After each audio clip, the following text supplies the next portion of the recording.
أعوذ بالله من الشيطان الرجيم بسم الله الرحمن الرحيم الحمد لله رب العالمين والصلاة والسلام على أشرف الأنبياء والمرسلين وعلى آله وصحبه أجمعين اللهم افتح علينا حكمتك انشر علينا من خزائن رحمتك يا أرحم الراحمين يا فتاح يا عليم افتح قلوبنا فتوح العارفين وارزقنا فهم النبيين وإلهام الملائكة المقربين اللهم نوّر بكتابك أبصارنا واشرح به صدورنا واستعمل به أبداننا وأطلق بألسنتنا وقوي به جناننا وأسرع به أفهامنا وقوي به عزامنا بحولك وقوتك فإنه لا حول ولا قوة إلا بك يا أرحم الراحمين.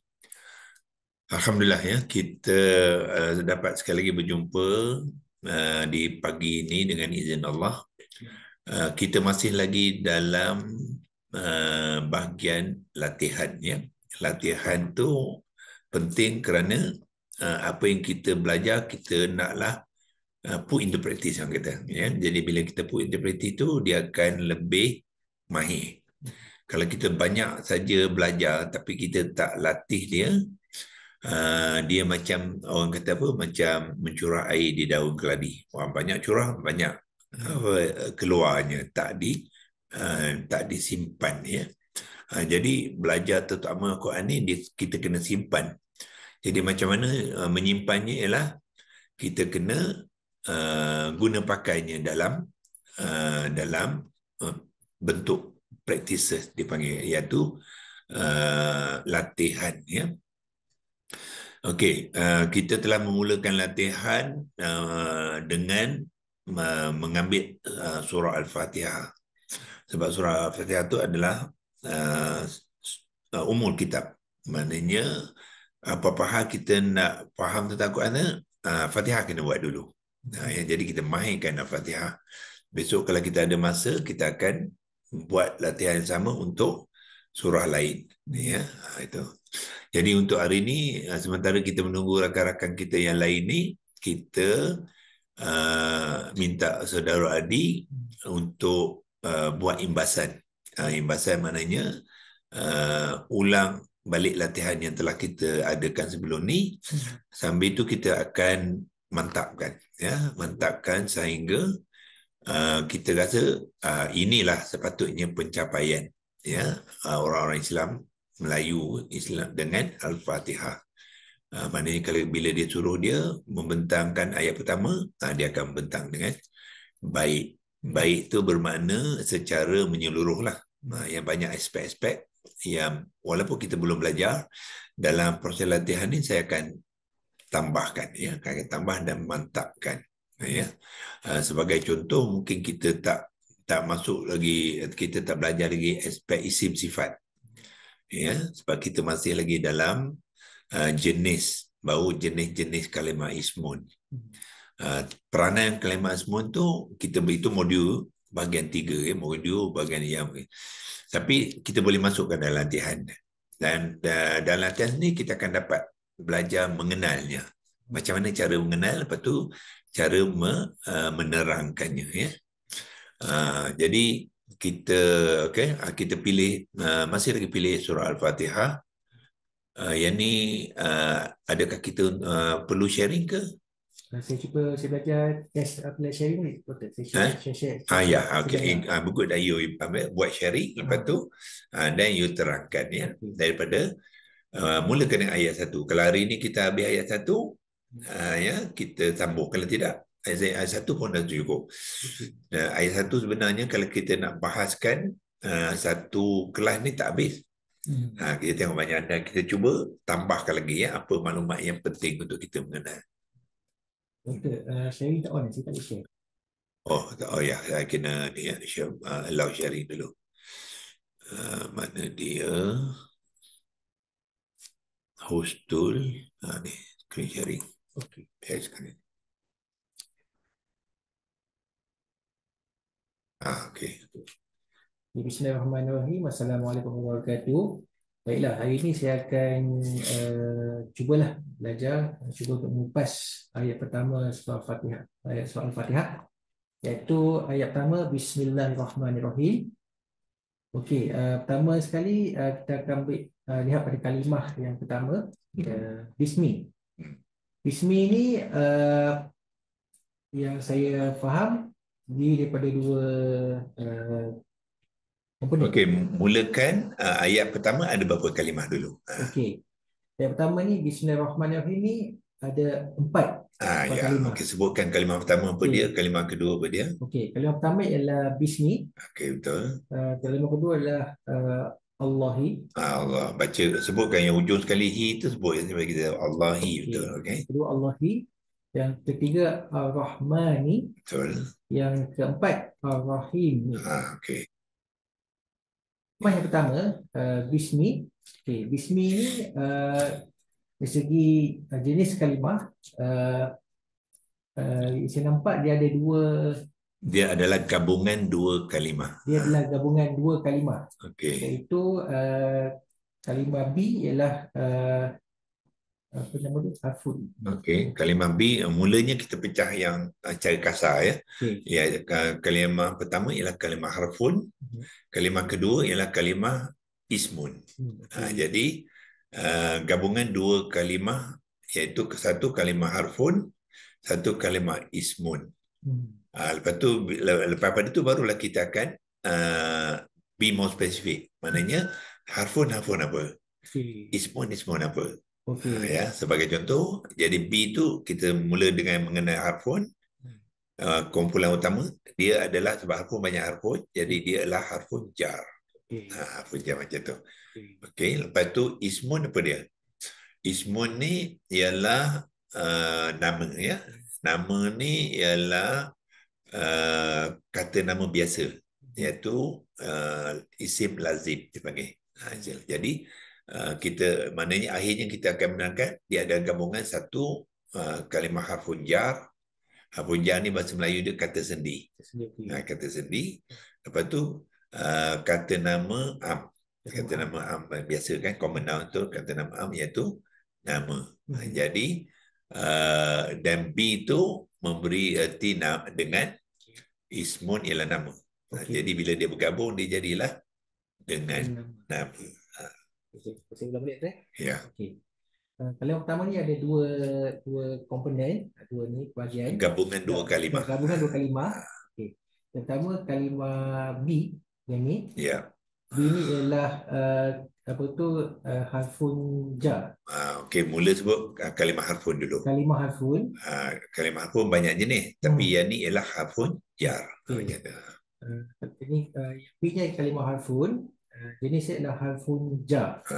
Dan terangkan sikit apa dia harfun jar. Harfun jar ni adalah kata sendi.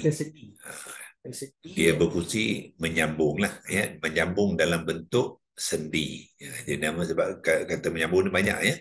So ini dipanggilkan kata sendi. Kata sendi, harfun jar yang bawa maksud dengan. Ya, yang beri erti dengan. Ya. Okey, yang kedua ismi. Dia ismi ya. Ismi ni ialah kata nama. Asal dia lah ismun. Sebab kata nama default dia mesti baris depan. Default maknanya sebelum dia jadi ismi ni dia adalah ismun. Okey. B. Jadi dia jadi hilang tanwin. Belum. Ya, dia bila dia gabung dengan kalimah harfun jar ni ada fungsi dia akan membari bawahkan kalimah kata nama selepasnya. Maknanya asal dia ismun, dia akan jadi ismin. Jadi bila ada B dia jadi bismin. Tak hilang tanwin lagi. Tak hilang tanwin lagi. Tanwin itu akan hilang bila ada Allah. Jadi mana kalau kita cerita kalimah pertama dia asalnya ialah bismin. Bismin. Jadi bismi dia kali asal dia bismi, dia ada tanwin. Betul. Ya, so maknanya kalimah pertama adalah gabungan bi dengan ismun menjadi apa? Bismin. Okey, tapi itu Ya. tadi yang fuja tu Ah, yang tiga lain ya. dan gabung dengan kalimah yang kedua ialah ismun. Jadi bila dia bergabung dia Dia menjadi dia bismin. dia gabung dan menjadi Bismin. bismin. Ah, Bismin. masih lagi bertanwin tapi dia baris bawah. Tapi Okey. pada terakhir. Okey, sekarang ni saya nak tambah sikit maklumatnya sebab kita belum belajar i'rab. Okey, tadi kita kata default kata nama tu ialah ismun. Ya, dia baris depan maknanya default kita panggil i'rab. I'rab kata nama mesti marfu'. Jadi maknanya asal dia marfu' tapi bila ada bi, bila dia bergabung dia akan menjadi majrur. Ya, so maknanya daripada marfu' sebab ada kata sendi, jadi kita boleh kata memahami kata sendi akan memajrurkan kata nama. Okey. Ha, ya, Kenapa apa tu itu ya. apabila Fujar, kena sebut fuja fujar. fuja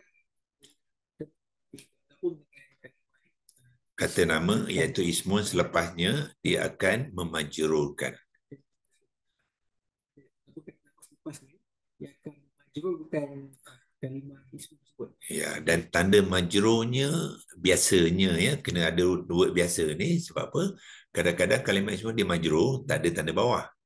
Tapi kita sebut biasa tu sebab kebanyakannya. Kebanyakannya ada ditandakan dengan baris bawah. Kalimah majrur kebiasaannya mustahil yang akan baris bawah. Yang lain macam marfu' baris depan. Baris depan ya. Depan Ya. mansub berbaris atas. Atas. Jadi nanti dalam konteks sini dia berbaris bawah sebab tergabung dengan kalimah al-funja di sebelumnya. Ya, okey. Konsep majrur ni ialah terikat. Jadi maknanya bila kita tengok dia majrur tu kita akan sebab dia diikat oleh B tadi. B bila dia gabung dengan ismun, dia mengikat ismun tu. Bila dia ikat ismun, dia bertukar status. Dia ismun ni kalau dia tak ada B dia macam independent. Dia berdikari kan. Tapi bila dia ada B yang bawa dia masuk, diikat. So bila ikat tu menyebabkan dia mengambil i'rab yang majrur dan ditandakan biasanya dengan baris bawah. Kalau isim yang kalimah isim itu di sini yang akan yang marfu'. Ya, i'rab yang marfu' dan ditandakan dengan baris dhammah. Biasanya baris dhammah.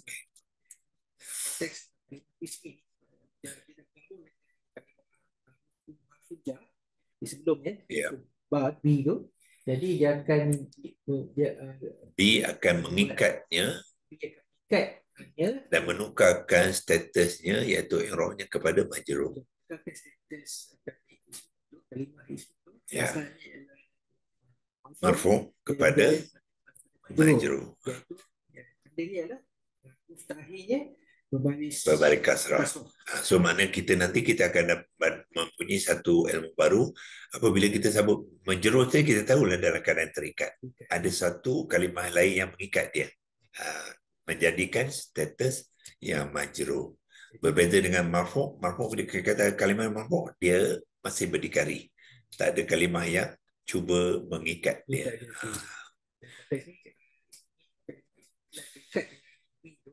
Ya. Ya. Itu berbaris kasut. Ya. So satu lagi sebagai kaedah kita juga kena memahami semua kalimah ismun bermula dengan marfu', bermula dengan berdikari. Sehingga ada sesuatu yang mempengaruhi dia ataupun mengikat dia barulah dia berubah. Ya, contohnya ismi ni kan, ismi asal dia ismun lah. Allahi itu berbaris majrur kan, asal dia Allahu. Dia kalau Allah bertukar tapi mesti ada sebab dia lah. Mesti ada perkara yang mengikat dia. Sebab tu jadi Allahi. Ya. Okey, begitu juga bismi ya. So maknanya asal dia ismun, dia menjadi ngambil baruah, mana dia akan jadi apa? Bismin. Bila dia gabung dia bismin, belum lagi bismi. Ya. Belum lagi gugur tanwin. Kalau dia gugur tanwin ada sebab dia. Itu bahagian kedua nanti. Jadi asalnya bismi saja bukan bismin yang dia Ya. tanwin. Bertanwin. Sebab dia asal dia dhammah tanwin. So dia hanya memajrukan, dia tak menghilangkan tanwin. Ya. Okey. Jadi apa dia kasrah, dia ada kaitan dengan kalimah kedua ni. Ya. Ya, ada kalimah Allah. Ya. Sebenarnya dalam ayat ni dihilang tanwin sebab dah ada Allah. Kalau tak ada Allah tu, kalau kita menulis kalimah pertama saja, kita akan menulis dia sebagai bismin. Bismin. Itu Okay. itu dia ada harfun jar bi, Alright. dia ada kalimah. Cuma nak tambah sikit ya. Tengok apa yang berlaku. Sebenarnya ismun tu yang jadi ismin, sebenarnya ijaan dia ada hamzah wasal. Hamzah wasal yang alif kepala sad, lepas tu sin sukun, mim yang dhammatannya, ismun tu. Tetapi apa yang berlaku bila dia bergabung, hamzah wasal tu digugurkan dalam tulisan. Sebab tu tak ada hamzah wasal tu. Itu apa yang kaedah dia panggil.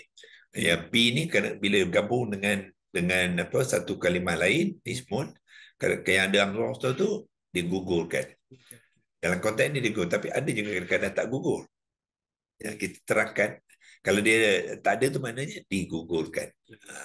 Jadi sebenarnya kalimah ismi itu asalnya awalannya pangkalnya, pada bergabung dengan harfun jar bi tu, jadi hamzah wasal tu digugurkan. Sebab dia nak baca sekali B dengan ismin, dia gugurkan dalam tulisan. Ya, dan tulisan dan juga dalam sebutan. Ya, mana dalam tulisan tak ada, dalam sebutan juga tak ada. Ada juga kalimah dalam tulisan ada, tapi masih lagi dalam bacaan tidak digunakan. Mana dia bypass saja. Kalau dalam tulisan ada, dia terus. Dia tak sebut pun Hamzah wasal tu. Sebagai contoh ni lah ya, tengok. Bismillahi kan ada hamzah wasal kan? Allahi ada hamzah wasal. Tapi bila membaca dalam tulisan, Allahi ada hamzah wasal kan? Tapi kita tak sebut pun hamzah wasal. Kita mi tu terus ke lam. Dia bypass, dia panggil. Dalam tulisan ada, dalam sebutan tak ada. Dalam kes bismin ni, dia dalam tulisan digugurkan, dalam bacaan pun digugurkan. Ya.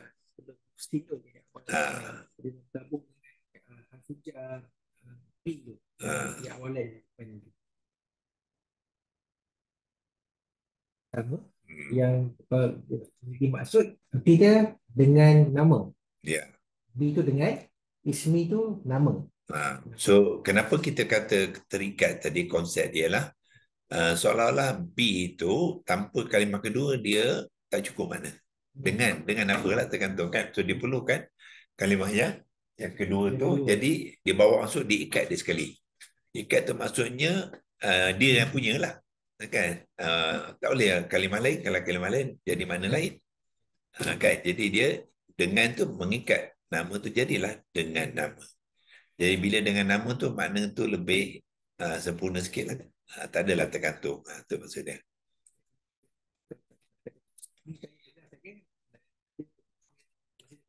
Ya, tergantung makna dia. Tergantung maknanya, makna tu soalan tak sempurna lah. Ya. Tak beri apa-apa pengertian. Digabungkan dengan ismu tu, jadi bismi, jadi makna ya. Jadi bila orang membaca pun lebih faham lah. Kalau dengar saja macam tertanya-tanya apa benda lah kan. Mesti dengan something. So dengan nama dia lebih sempurna. Walau macam mana pun dengan nama pun masih tergantung. Ya, dengan nama masih, sebab tu dia memerlukan Allah pula. Jadi nama tadi akan mengikat Allah pula. Sebab tu dia jadi majrur. Tapi cuma bezanya, pengikatan yang pertama berbeza dengan pengikatan yang kedua. Pengikatan yang pertama, harfun jar dengan kalimah ismi, kita panggil ikatan tu, dia panggil jar wa majrur. Itu nama ikatan. Dia mengikat juga.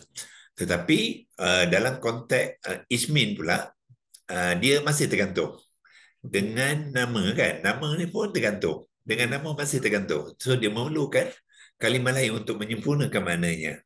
So dia bawa masuk Allah. Sebab konteks ayat tu ialah Allah nak kata dengan nama Allah. Jadi bawa masuk Allah, Allah pun terikat dengan ismin tadi. So bila dia terikat ismin, ikatan tu dipanggilkan idhafah. Tadi jawa majrur. Lepas tu idhafah. Okey.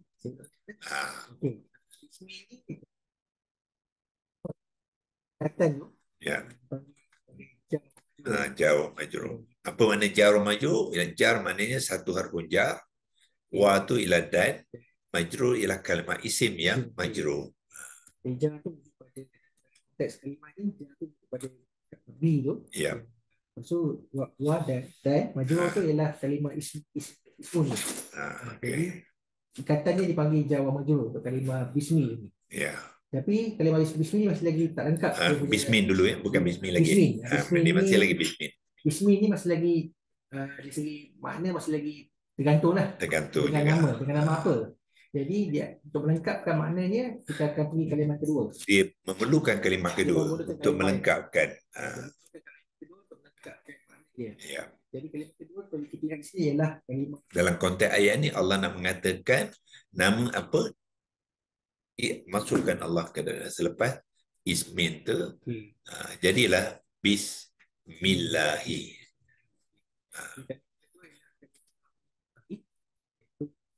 Allah. Jadi bila dia jadi kalimah kedua dia lengkapkan makna dengan nama Allah. Okay. Jadi Allah ni pun dia terikat dengan kalimah pertama. Betul. Ya, betul. Kalimah pertama ialah ismin ya, tak masuk B. Ismin. Jadi ismin nama tadi dia memerlukan kalimah kedua. Jadi nama ialah ismin. So dia bawa masuk Allahi ialah kalimah yang kedua. Allahi. Bismillahi yang melengkapkan maksud. Ya. Kalimah tu lah. Kalimah yang dua kalimah ni maksud dengan nama Allah. So maknanya dia dah menjadi satu ayat yang makna lengkap. Ya. Berbandingkan kalau dengan nama tergantung. Jadi Allah ini pun apa ikatannya atau istilah betul? Okay, kita boleh mulakan kenapa Allahi daripada bawah ya. Sebab semua kalimah ismu bermula dengan marfu'. Maknanya Allah ni sebenarnya Allahu. Ya, tapi bila dia masuk ke dalam ni dia mengambil baris bawah menunjukkan dia dah majrur. Ya, sebab apa majrur? Majrur maknanya terikat. Jadi sebenarnya dalam konteks ni dia diikat oleh ismin tadi. Ismin ni nak bawa dia nak memenuhkan makna dia kan. Jadi diikat dia, bila diikat dia jadi majrur lah. Asalnya Allah ni perhati ya, bagi dia latih lalu kita berlatih lama kita lama mahir. Tak luar pun ada. Kita sekolah tinggal ni. Itulah. Macam mana pun tak kasi batal dah sebab kalau pun dah sedendam ni tapi dia tanggal ni. Faham langsung nanti. Dia memang kena selalu praktis. Dia Allah ni Allahu. Dia yang Marfu. Semua kalimah isim walaupun kita dah cakap tadi kan tapi boleh remind balik ya. Kaedah isim mesti marfu. Kalimah isim tapi dalam konteks ini lihat pada huruf terakhir tu berbaik tasbih Allahi sebut bila sebut huruf terakhir sebutkan huruf apa dia? Huruf ha. Yang terakhir tu baris bawah. Konteks ni lihat ha tu dia berbaris tasbih. Ya. Jadi dia bukanlah yang marfu. Yang majrur. Apa dia majrur? Sebab dia terikat dengan kalimah yang pertama tadi iaitu bismi. Tak tu B. Ismin saja yang mengikat dia. Sebelumnya iaitu ismi. Jadi sebab ismin. Ismin yang mengikat di ismin. Sebabkan ismin tu majrur. Jadi kalimah Allah pun bukan. Dia Allah majrur bukan sebab ismin majrur. Dia majrur sebab dia diikat oleh ismin. Okey. Macam tadi, kalimah ismun menjadi majrur sebab diikat oleh bi. Okey. Ha. Okey. Allahu menjadi Allahi majrur sebab dia terikat dengan Ismin. ismin. Jadi ikatan ni, nama ikatan ni disebut sebagai idhafah. Idhafah. Ya. Okey, so apa di idhafah ya? So bila kita lihat kata nama, mana dia tergantung dan dia memerlukan kalimah kata nama yang lain dan diikat dalam bentuk idhafah tu, bila dia bawa kalimah kedua ismin juga, so ikatan tu dipanggilkan idhafah. Berbeza dengan yang pertama. Yang pertama bukannya kata nama dengan kata nama. Dia hafud dengan kata nama. Sebab tu dia bukan idhafah. Dia adalah jar wa majrur. Tapi yang ni ialah nama dengan nama, kata nama dengan ismun dengan ismun. So bila ismun dengan ismun berada bersama dan dia saling memenuhi makna, itu dipanggilkan idhafah. Bukan kalau ismin tu nama. Ya, maknanya dia nama. Satu kata nama yang berarti nama. Dia tergantung. Okey. Jadi kalimah kedua dia. Ya. Jadi Allahu tu dia menggabungkan gabung dengan ismin sebelumnya. Ya. Jadi dia bermaksud nama Allah. Ya. Jadi maksudnya makna dia telah disempurnakan. Disempurnakan dengan pertalian tu. Dipanggilkan idhafah. Itulah fungsi idhafah, untuk membina makna yang sempurna kepada kalimah kata nama. Dengan adanya dua kalimah tu, dia dah memberi makna yang sempurna lah. Jadi idhafah ni buatkan kalimah yang Allah asalnya Allahu marfu, dia akan ambil i'rab yang majrur. I'rab yang majrur. Jadi huruf ta'hir tu akan berbaris kasrah. Okey. Jadi Allahi. Okey. Itu cuma satu daripada 4 ciri idhafah. Ya, okey. Sekarang saya akan tambah lagi ya. Maknanya apabila berlaku idhafah, kita boleh gunakan kaedah mengenal ada 4 perkara berlaku. Yang sebut Allahi itu tadi hanya satu je. In fact itu yang nombor 4. Okey. Yang pertama sekali, idhafah berlaku apabila dua kalimah isim berturutan. Ismin dengan Allah berturutan kan? Itu yang pertama. Yang kedua, kalimah yang pertama tu ismin tadi, dia tidak akan mengambil alif lam ta'rifah. Yang ada alif lam tu kan? Dan dalam ni memang tak ada alif lam. Dia ismin. Tapi hamzah wasal digugur kan? Sebelum hamzah wasal tu tak ada pun alif lam. Maknanya alif lam tidak ada, itu ciri kedua idhafah. Maknanya kalau idhafah 4 ciri mesti ada. Kalau salah satu daripada 4 ciri ini tidak ada, tak berlaku, dia tak jadilah idhafah. Jadi maknanya untuk kalimah pertama tu menyempurnakan makna dia, membawa masuk kalimah kedua, 4 ni mesti ada nampak. Okay, yang pertama ialah mesti dua kalimah isim yang berturutan. Ismin berturut oleh Allah kan? Itu pertama. Yang kedua, kalimah pertama ada 2 ciri. Pertama, dia tidak boleh mengambil alif lam ta'rifah. Yang kedua, dia tidak boleh bertanwin. Jadi di sinilah jawapan kepada kenapa tadi ismin hilang tanwin, sebab dia dah membentuk idhafah. Jadi bila membentuk kalimah pertama mesti gugurkan tanwin. Kalau dia bertanwin dia kena gugur. Kalau dia tak ada tanwin tak apa. Itu sebab dia syarat. Ciri itu maknanya syarat membentuk idhafah. Ya. Ya. Tidak ada ta'rifah. Ya. Dan kalimah pertama juga tidak boleh mengambil tanwin. Ya, huruf yang terakhir. Apa tanda dia? Kita akan lihat huruf terakhir. Dan konteks ini huruf terakhir ialah min kan. So min pada asal tadi ingat tak? Ismin. Ismin kan. Belum ada Allah. Tapi bila dia ada Allah, dia dah membentuk idhafah, dia kena gugurkan tanwin. Jadi min kena mi saja. Itu sebabnya dalam penulisan kita sekarang ni dah jadi Bismi bukannya bismin. Asalnya bismi. Dia aja bismin. Jadi ciri idhofah ialah kalimah pertama ni mestilah pertama tak ada alif Tak ada alif lam ta'rifah dan mustahil tidak tanwin. Ini huruf akhir ialah min. Dia mi pada bawah saja, tak ada tanwin. Min jadi ya. Ismin jadi ismi. Ismin jadi ismi. So bermakna sekarang dah ada 3 ciri kan? Syarat 1, 2 kalimah isim berturutan. Kalimah pertama tak ada alif lam ta'rifah. Yang ketiga dia bertanwin. Itu ada 3. Ada satu lagi ialah kalimah kedua mesti majrur. Itu syarat dia. Bila membentuk idhofah, kalimah kedua mesti majrur. Yang biasanya ditandakan dengan baris bawah. Dalam konteks ini ditanda baris bawah lah ya. Tetapi jangan terperanjat, nanti kita jumpa kes-kes lain, dia majrur tapi tak ada tanda bawah. Berlaku juga. Tapi dia masih mati. So that's why kita kata mesti majrur, bukannya mesti baris bawah. Ada beza tu ya. Kebiasaannya baris bawah. Bagi kalimah yang boleh mengambil baris bawah, akan ditanda dengan baris bawah. Tapi nanti kita akan jumpa ada juga kalimah isim, dia majrur, tak boleh ambil baris bawah. Tapi dia tetap majrur. Tapi syaratnya ialah bila kalau dia mudhaf ilaih kalimah kedua, ya, dia mesti majrur.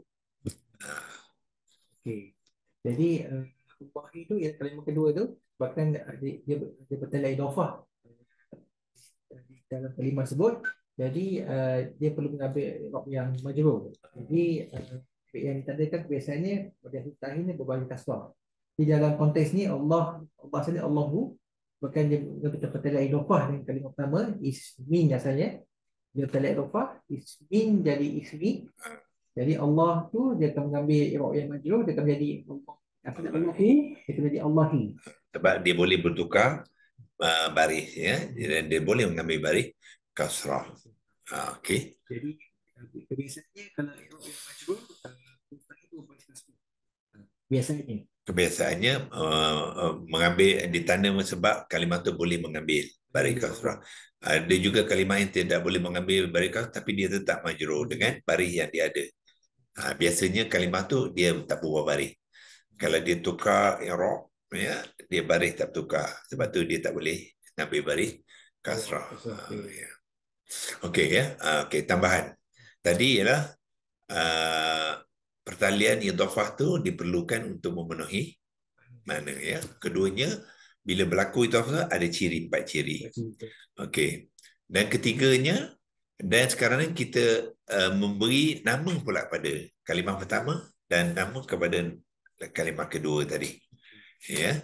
So nama kepada kalimah pertama ismi tu sekarang ni kita panggil dia mudhaf.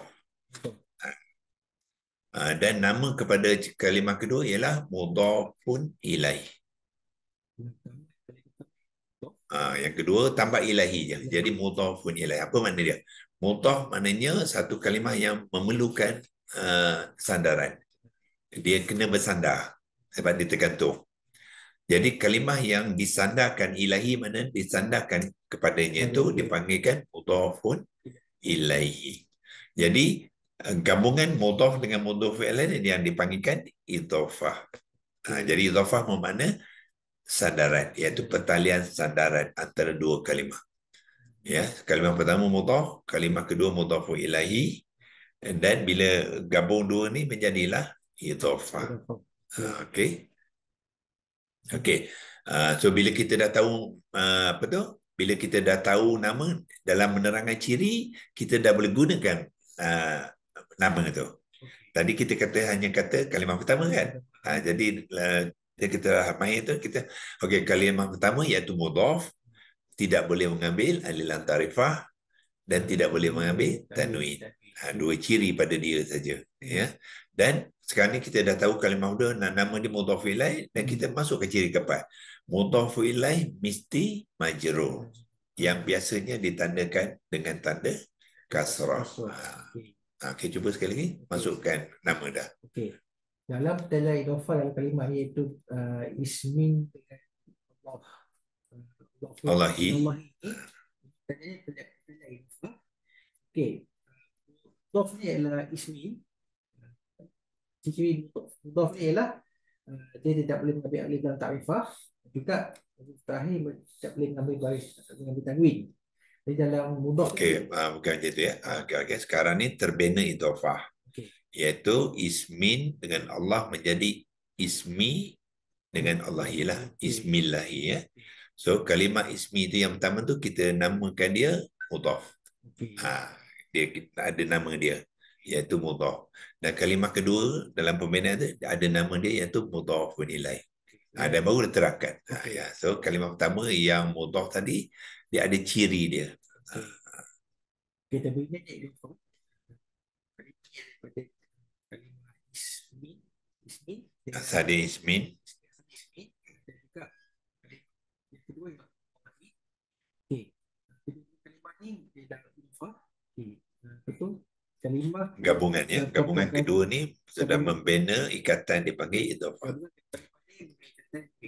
Ya. Ciri idhofah yang pertama, kedua kalimah ismi ni kena saling berkaitan. Konteks ni lihat dua kalimah ni saling berkaitan, nampak ada apa-apa kalimah di antara keduanya. Ya. Jadi cara pertama adalah ini. Yang kedua ialah kalimah yang pertama ikut ke? Ya. Ikut ke? Kena ikut. Yang kalimah pertama yang dipanggil mudhaf. Mudhaf iaitu dalam kalimah ayat ni ialah mudhaf maknanya kalimah yang bersandar. Mudhaf yang bersandar dalam konteks ini ismi itu ialah mudhafnya kalimah mudhaf. Jadi mudhaf ni, ciri mudhaf ni pertama dia tak boleh mengambil alif lam ta'rifah. Keduanya dia tak boleh ambil tanwin pada huruf yang akhir. Jadi lihat pada mudhaf ni dia dalam lah dua ciri ya. Dua ciri idhofah. Idhofah ada 4 ciri ya. Iaitu tak ada alif lam ta'rifah dan juga huruf akhir tu berbaris tidak ambil tanwin. Ya. Lihat sini ismi tu. Ya. Dan kalimah kedua yang dipanggil mudhafun ilahi iaitu kalimah Allah ni, lihat dia mestilah mengambil yang majrur. Ya. Jadi dalam lihat di sini Allah ni huruf akhir tu berbaris kasrah iaitu biasanya majrur huruf akhir dia akan mengambil baris kasrah. Jadi dalam konteks mudhafun ilahi ni lihat Allah tu Allahi. Ha tu berbaris kasrah. Jadi telah memenuhi ciri yang tepat lah. Ya. Jadi 4 ciri telah dipenuhi. Pertamanya saling berturutan. Dua kalimah ismun yang berturutan. Jadi ismi tu dengan Allah itu dah berturutan. Tak ada apa-apa di antara keduanya. Mudhafnya tidak ada alif lam ta'rifah dan juga berbaris tidak mengambil baris tanwin pada mustahil. Dan mudhafun ilahinya ambil i'rab yang majrur. Jadi sempurnalah ciri-ciri idhofah ada ismi dan Allah itu. Jadi makna pun lengkaplah. Nama Allah. Baru nama. Jadi bila ambil pi balik dia dah lengkap mana? Dengan nama Allah. Jadi kita gabungkan tadi. Ya. Jadi maksud kedua-dua kalimah ini lengkaplah dengan Allah. Okey, so bermakna dua kalimah pertama dalam Al-Fatihah ni ada dua pertalian. Pertamanya ialah jar wa majrur diikuti dengan idhofah. Ya. So itulah bahasa Quran. Dia banyak banyak konsep, banyak fungsi yang kita perlu kenal ya. Bila kenal barulah kita lebih memahaminya lah. Itu dari segi kita panggil konstruk binaan ya, binaan. Okey. Kemudian dalam pembacaan ya, macam tadi kita kata bismin asal tu apa yang berlaku? Dia hamzah wasal kepada ismun tu digugurkan dalam tulisan dan bacaan. Kita membaca bismin tanpa hamzah wasal. Begitu juga bila ada konstruk binaan idhofah, walaupun ada hamzah wasal kepada Allah, walaupun ada lam yang pertama tu, dua-dua tu digugurkan dalam bacaan. Ya, mana dalam tulisan ada, tapi dalam bacaan digugurkan. Apa mana? Mi yang beri bawah tu terus kepada lam yang tasydid dalam bacaan. Bismillahi. Itu yang berlaku. Ya, tapi sebab kita tak biasa dengan ni, biasanya kita baca je lah, sebut je lah kan. Kita tahu apa yang sebenarnya berlaku. Ya, dia ada beza penulisan dengan sebutan. Sebab tu kita kena kenal dulu. Sebab kadang-kadang kita, kalau kita menulis ikut bunyi saja, kita akan menulis apa? Min tu teruskan lam, kan? Lam yang tajdid. Bila jadi macam tu, dia tak ada kalimah dah. Dia rosak kalimah. Sebab tu menyebut dengan menulis mesti kita tahu. Sebab banyak kes menulis dengan bunyi berbeza. Sebab menulis tu dia menunjukkan kalimah yang sebenar. Dengan tulisan dia kan, dengan huruf, dengan baris tu, dia akan memelihara kalimah tu. Ya. Kalau kita tidak, kalau kita dengan bunyi saja, kalau kita cuba menulis, lepas mim baris bawah tu kita terus sambunglah dengan lam tasyid. Sebab bunyi dia sama kan. Tapi sebenarnya kalau kita buat macam tu, dah tak jadi kalimah. Maknanya makna bunyi betul, tapi makna rosak. Itu pun kena masukkan dalam bahasan dia supaya kita nakkan sesiapa yang masuk mahir tu kita secara menyeluruh. Bukan kita tahu BMP saya kata ya, sini dia tak cukup. Al-Quran ni memang kita secara, sebab tu kita panggil tu QHS tu holistic itu. Untuk holistik maknanya menyeluruh. Maknanya dia akan cover nahu, soroh, itu baru kita nahu soroh ni. Yang ketiga kita kena masukkan tajwid pula nanti. Kita tak sentuh lagi tajwid ya. Tajwid kita akan buat habis ni dulu, lepas tu kita ulang balik, masukkan tajwid pula. Okey. Cuba sambung. Okey. Ini praktis saja ya. Itu baru ayat pertama. Kita nakkan kemahiran. Bila belajar ni kita mahir betul-betul. Bila kita mahir itu, yang walaupun satu ayat kan, konsep yang sama, kaedah sama, kita boleh apply ayat lain, super je. Okey, so saya Ya, boleh. kita kalimah pertama bismi tu. Itu ialah Harful jar. Dari segi dia ialah dia tak mengambil nakirah makrifah kan? Ya, tak ada.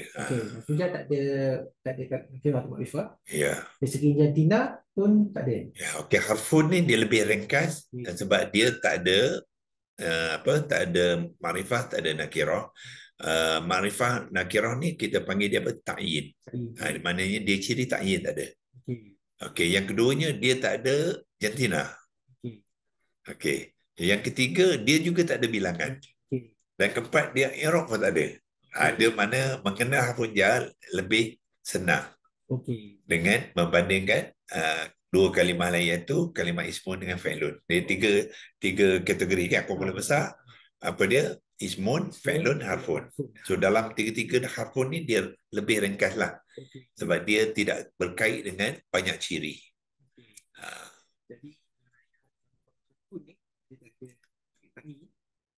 Maknanya bila nak menerangkan harfun, kita akan tidak mensabitkan dia dengan ta'yin, tidak mensabitkan dengan jantina, tidak mensabitkan dia dengan bilangan, dan tidak mensabit dengan i'rab.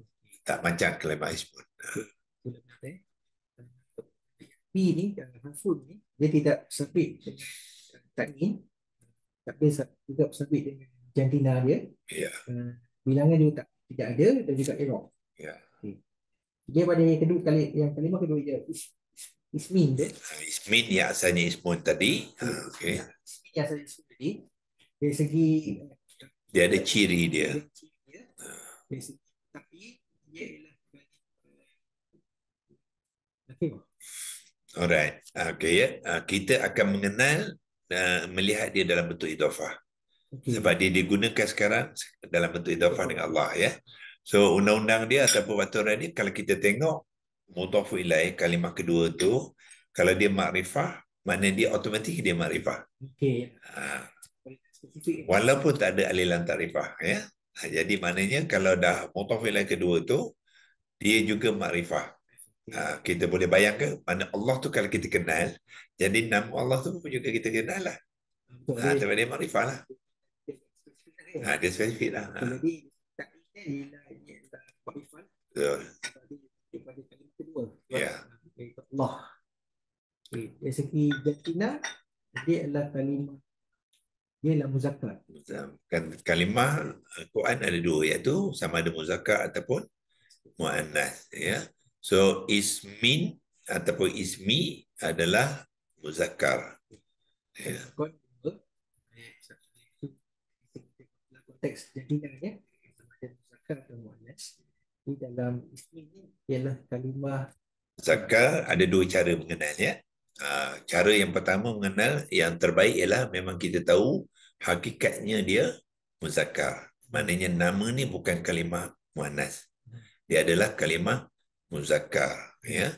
Itu dari hakikat lebih penting. Tapi kalau kita tak, kadang-kadang kita tak tahu hakikat, kita akan tengok tanda. Maknanya tanda tu tak seperti hakikat. Tanda tu hanya tanda je, ya. Bagi orang yang tidak mengetahui apa ni hakikatnya, dia akan tengok tanda lah. So dalam konteks ni tidak ada tanda yang menunjukkan dia muannas. Contohnya tamam mutah, ya.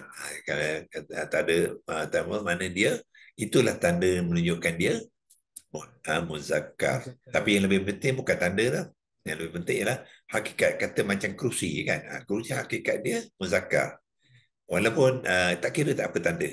Tapi dia adalah muzakkar. Rumah contoh kan, ya. Rumah hakikatnya dia adalah kalimah yang benda yang muzakkar lah. Dia bukannya muannas. Itu lebih penting daripada kita kata tak, sebab tak ada tanda. Tapi tanda tu akan membantu. Membantu. Ya. Kan sebabnya dia apa, kita juga boleh melihat dari segi tanda. Ya. Sebagai contoh tanda muannas, contohnya ta mabutah yang paling banyak, ta mabutah kan.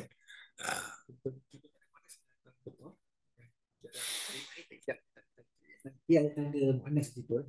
Ya. So ingat balik, ya, bukannya sebab tak ada ta mabutah, ya. Itu hanya tanda saja. Tanda yang tunjuk, yang mengesahkan yang dia itu adalah muzakkar. Jadi jantina, ya, jantina kepada kalimah ismi itu adalah muzakkar. Okay. Dari bilangan pula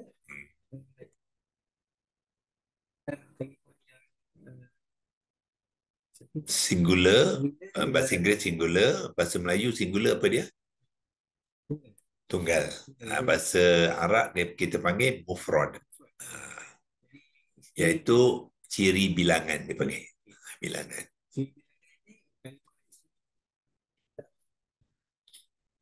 Tunggal iaitu mufrad. Kenapa dia mufrad? Sebab kalimah Arab dia ada tunggal, ada bukan tunggal. Ya, kalau dia bukan tunggal, contohnya dia akan bentuk dia lain lah. Macam ismun ialah tunggal. Kalau jamak dia asma. Asma itu maknanya asma adalah plural kepada ismun. Jadi konteks ini ditulis sebagai ismun, maknanya mufrad lah, singular lah. Okay, itu dari segi bilangan. Bilangan. Kalimah ismi yang majrur, tandanya pada huruf terakhir itu berbaris kasrah. Ya, baris kasrah. Ia mengambil i'rab yang majrur. Okey, maknanya kalimah ismun dia mesti ada 4 ciri. Ta'in. Ismi ni ta'innya ialah ma'rifah. Ya, ma'rifah atau nakirah. Ta'in bermakna salah satu. Ma'rifah ataupun nakirah. Jadi ta'in ismi ialah ma'rifah. Sebab dia ada, ya, dalam konteks ini dia ma'rifah. Okey. Dari segi ciri kita pula dia ialah kalimah yang muzakkar. Okey. Dari segi bilangan dia ialah kalimah yang mufrad. Dari segi i'rabnya ialah majrur. Okey. Itu untuk kalimah ismi. Jadi kalimah sebenarnya kalimah Allahu, asalnya Allahu. Allah dari segi ta'innya Allah ini ialah ma'rifah. Ya, okey. Sebab Allahi adalah kalimah ismun, so dia mesti ada 4 ciri juga. Okey. Jenis ni lah dia ialah kalimah ismun. Jadi dia ada 4 ciri ni. Ciri pertama ialah ciri ta'innya. Ya. Kalimah Allah ni ialah lebih ta'in makrifah. Dia ialah kalimah makrifah. Okey. Dia sebab tanda. Tandanya ialah sebab dia ada alif lam. Okay. Alif lam ta'rifah Sebab dia itu ada tanda tanda. lam alif lam Itu ta'rifah. tanda. Itu tanda ta'in makrifah. Ha. Okey. Dari segi ciri jantina pula, kalimah Allah ni dia ialah muzakkar. Sebab Allah ialah hakikatnya ialah muzakkar. Ya, hakikat dia tak boleh digunakan sebagai muannas. Ya, dia kena gunakan jantina muzakkar. Allah ialah mengambil ciri muzakkar, jadi ialah kalimah muzakkar lah. Dan di samping tidak ada tanda-tanda muannas. Betul. Tanda ya. Kerana dia juga boleh dilihat dengan tanda. Dia tak ada tanda muannas yang membuktikan dia. Jadi tanda hanya nak menguatkan saja, membuktikan. Dari segi ciri Allah ni ialah mufrad tunggal. Sebab memang Allah tak boleh dijamakkan. Allah esa. So dia akan sentiasa bercirikan tunggal. Ya. Sebab Allah tunggal lah. Ya. Ada dua lagi lah. Okey. Dari segi i'rab pula, disebabkan Allah ni dia mengambil bentuk dari kata idhafah. Dia kalimah idhafah dia lah mudhaf ilahi kepada kalimah ismi sebelumnya iaitu mudhaf. Jadi dia mengambil i'rab yang majrur. Asalnya ialah Allahu. Ya. Sebab tapi dalam konteks ayat ini, sebabkan dia ialah mudhaf ilahi kepada ismi sebelumnya dan membentuk petaja idhafah. Jadi kalimah Allah ni mengambil yang majrur, iaitu tandanya huruf terakhir pada kalimah iaitu huruf ha tu berbaris kasrah. Jadi i'rabnya ialah i'rab yang majrur. Kalau kita nak nak menjelaskan i'rab ni, kita boleh gunakan status ya. Maknanya i'rab ni adalah menunjukkan status, mana keadaan dia. Jadi dia i'rab majrur ataupun status yang majrur. Maksud status majrur, dia status dalam keadaan terikat. Dari segi status kalimah disebabkan dia ialah terikat dia dalam kalimah yang terikat dengan idhafah.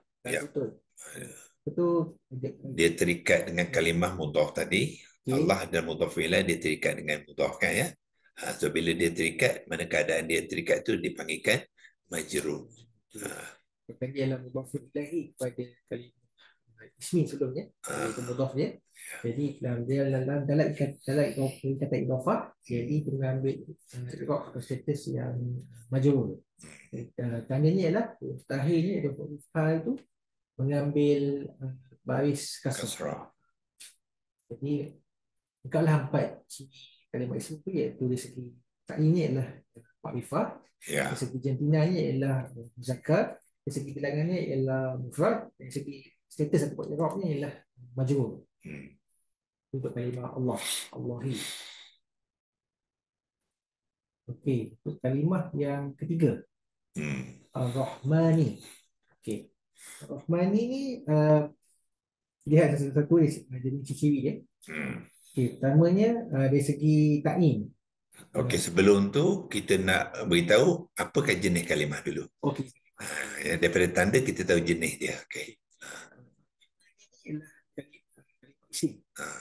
Apakah tandanya nak menunjukkan dia kalimah isim? Dia ada alif lam ta'rifah. So maknanya dalam Quran bila ada saja alif lam ta'rifah, kita tahu kalimah isim lah tu. The first tanda tu ya.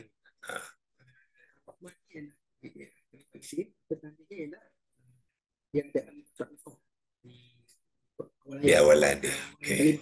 Ya. Dan barulah ceritakan ciri dia ada 4. Bila dia kalimah isim, dia ada ciri. Okey. Sebabkan kalimah isim, dia ada ciri 4 ciri ya. Yang pertama ta'in ya. Ya. Okey. Lihat di sini ta'innya adalah makrifah. Yalah. Makrifah sebab ada alif lam ta'rifah tu mana dia makrifah lah. Jadi tandanya ialah di awal kalimah ada alif atau ifah. Jadi ini ialah kat ini ialah ifah. Ya. Okey. Dari ciri-ciri Jantina. jantinanya pula ini adalah Muzakkar. Muzakkar. Kenapa? Sebab dia memang muzakkar. Kan ialah muzakkar. Dia hakikatnya muzakkar. Dan juga boleh dikenali dengan tanda. Okey. Kan ialah muzakkar dan keduanya tidak ada tanda-tanda yang menunjukkan ialah kalimah muannas. Seperti contoh macam tak ada ta'un buqah dan lain-lain tanda lah. Ya. Okey. Dari segi ciri-ciri bilangan pula, Ya.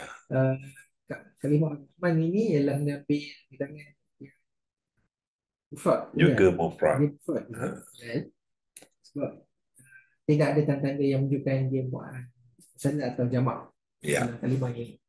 Okay. Dari segi i'rab atau status kalimah, dapat difahami adalah dia mengambil status i'rab yang majrur. Sebab tanda ni adalah di akhirnya huruf nun tersebut mengambil baris kasrah. Iaitu kelaziman tanda untuk i'rab yang majrur. Itu dari segi ciri ya. Ya. Sebenarnya kita kena jenis dia iaitu ismun, kemudian kita dengar kena ciri dia pula 4 ciri. Iaitu dia ismun yang ma'rifah, yang muzakkar, yang mufrad dan majrur. Okey. So, yang ketiga sekarang kita terangkan pula ya. Kenapa dia mengambil ciri-ciri ini? Kerana dia fungsi dia. Fungsi apa fungsi Ar-Rahman ni ialah sekarang dalam ayat ni dia berfungsi sebagai isim sifat. Itu fungsi dia. Dia atau fungsi mana berperanan ya. Dia berperanan sebagai isim sifat untuk mensifatkan Allah. Untuk menerangkan siapa Allah. Apakah sifat Allah? Itu kita panggil dia isim sifat. Ya, kepada Allah. Jadi apa yang berlaku apabila dia apa saja kalimah isim yang berperanan pada sifat, dia akan mengikut ciri kalimah yang disifatkan. Jadi apa saja 4 ciri kepada Allah dia akan ikut. Itu pertalian dia. Sudah balik. Kalimah Rahman ni dari segi fungsi dalam ayat ni ialah isim sifat. Jadi ciri isim sifat ni apa-apa buat ciri yang asas tu. Okey, bila sebut isim sifat tu kena terasi dia dia mensifatkan siapa? Okey. Sifat ni Allah ni dia mensifatkan sebelumnya iaitu Allah. Dia nak beritahu Allah tadi apakah sifatnya. Itu ya. Apakah sifat Allah? Ya. Maka Allah tu lihat kalimah Allah sebelum ni tu mengambil dia ialah ini ialah makrifah, dia ialah tunggal, muzakkar dan juga dia ialah majrur. Jadi isim sifat mesti mengikut. Pertamalah ciri empatnya. Dia pun mengambil makrifah, dia tanya makrifah, sifat tunggal, muzakkar, dia segi jantina dan juga dia ialah majrur. Ikut semua. Ikut. So ikutan tu dipanggil kaedah tu dipanggil ikutan ya. Jadi sifat mesti mengikut kalimah sebelumnya, so dia panggilkan ikutan. So ikutan dalam bahasa Arab ialah ittiba. Boleh ingat tak? Ittiba. Nak tulis Rumi ke nak tulis Jawi? Dalam kelas HCR kena tahu dua-dua sekali ya. Okey, tulis Rumi dulu.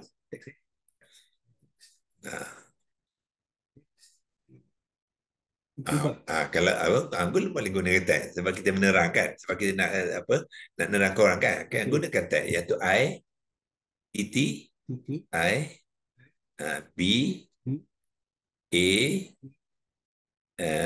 ittiba. Okey, apostrofi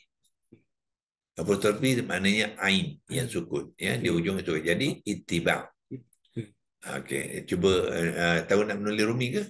Jawi ke sini? Belum lagi ya. Jawi kena pergi leksi logos ataupun kalau pandai gunakan ni ya. Kalau pandai yang ni tapi you punya laptop ada sini tak? Bahasa ni tak ada lagi ya.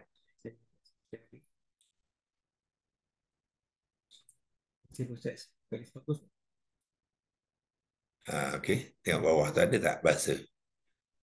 Ni kan? Tadi. Ni bukan yang punya. Yang ni siapa punya? You punya laptop ni? Okey ya, boleh. Sekarang ni bahasa ni pilih Arab. Oh, belum masuk ya? Okey. So nanti ya, nanti masukkan Arab lah, lain kali lah. Itu untuk hari ni biar Rumi dululah. Oh, dah boleh ni? Kalau tidak pakai laser logon. Dia ada dua cara boleh jawab. Bukan. Alif tak boleh bunyi ya. Yang boleh bunyi Hamzah Khattab yang berkaki alif, berkepala alif tu. Di bila I dia mengambil yang satu lagi. Yang tu. Kalau bunyi A, Hamzah Khattab berkaki alif. Kalau I yang tu berkepala alif. Lepas tu ta. Ta tasydid kan dia. Tasydid. Yang ini kalau nak letak baris pun boleh ya. Mula kita baris, besok tak payah baris. Okey. Hamzah Khattab tadi undur balik sekali ke situ, ambil baris bawah kasrah. Bawah za situ. Sebab dia bunyi i kan. Ta it maknanya dia tasydid baris bawah. Iti. Ya. Ba baris atas. Lepas tu dia ada alif mat. Alif tekan je alif itu. Alif mat dia tak ada baris ya. Lepas tu ain sukun. Sukun kan dia. Okey ya, nanti ya. Kadang-kadang takut silap. Okey, ain asalnya ialah dhammatain, dia bukan sukun. Cancel balik sukun. So dhammatain yang bawah wain ayat. Ini kaedah ya. Semua kali umum dia marfu dengan baris dhammah tanwin. Dia sukun dalam bacaan dia. Jadi maknanya bacaan dengan tulisan berbeza. Arab bila dia menyebut dia sukunkan, tapi dalam tulisan dia tak sukun. So bila kita menulis dia ijaz dia mesti ittiba'un. Tapi menyebut dia ittiba'. Macam tu. Itu cara dia. Apa saja ya kalimah kalau dia bertanwin macam tadi ismun kan. Kena tapi bila menyebut orang Arab dia waqaf isim. Dia waqaf macam tu. Ya. Okey. So itu okey nak copy ke situ tahu macam mana? Okey, tekan copy. Okey, tadi okey mana tulisan tadi? Ni tekan apa? Enter. Ada pen belah kiri bulat tu kan? Annotation. Ni siapa punya? Saya punya kan? Okey, you punya notation mana ya? Cuba bawa cursor ke sini atas ni. Yang ada kan tu? Okey, masuk situ. Titi dua kan A sebab ada alif mat tadi kan. Satu A untuk alif mat. Ittiba' atau ya. This is the best. Yang maknanya bila kita nerang orang, Rumi kita buat, Jawi pun buat. Ittiba'. Ittiba' okey. Dan colon kan? Masuk colon. Lepas ittiba' tu, lepas Jawi. Okey, lepas Jawi tu sebab kita nak beri mana. Lepas apa bracket bukan kan? Tak ke situ. Kanan lagi. Ya. Situ. Lepas tu, lepas bracket kanan tu tak boleh colon.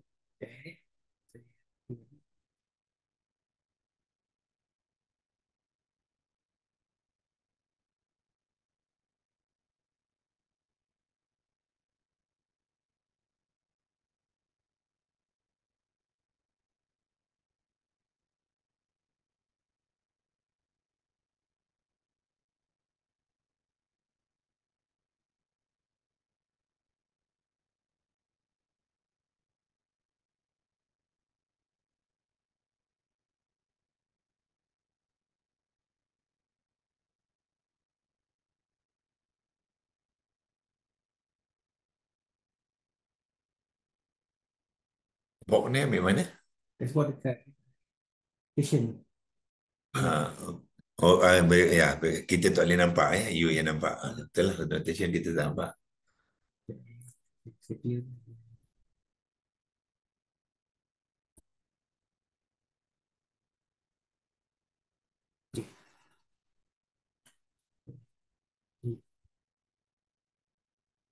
Lepas tu bracketkan, letakkan jawi. Jawi, okey. Masukkan jawi dalam bracket. Lepas tu Colon kan meletak mana Melayu supaya orang tahu bila sebut itibak tu maknanya ikutan. ikutan. Itulah maknanya kaedah apabila ada isim sifat dia menggunakan kaedah ikutan. Maknanya dia akan mengikut kalimah selepasnya. Selepasnya. Ikutan tu ikut Diikut okey kan. Okey, kalau kita nak kemaskan lagi apa? Ikutan tak apa, itu ini baru kaedah ya. So bila kita nak menerangkan nanti kita akan menerangkan kebetai sekarang ya. Kaedah dia ialah isim sifat mengikut kalimah yang disifatkan tu dipanggilkan mausuf. Macam tadi mudhaf, ingat tak? Kalau idhafah dia mudhaf yang disifatkan tu MAW SUUF.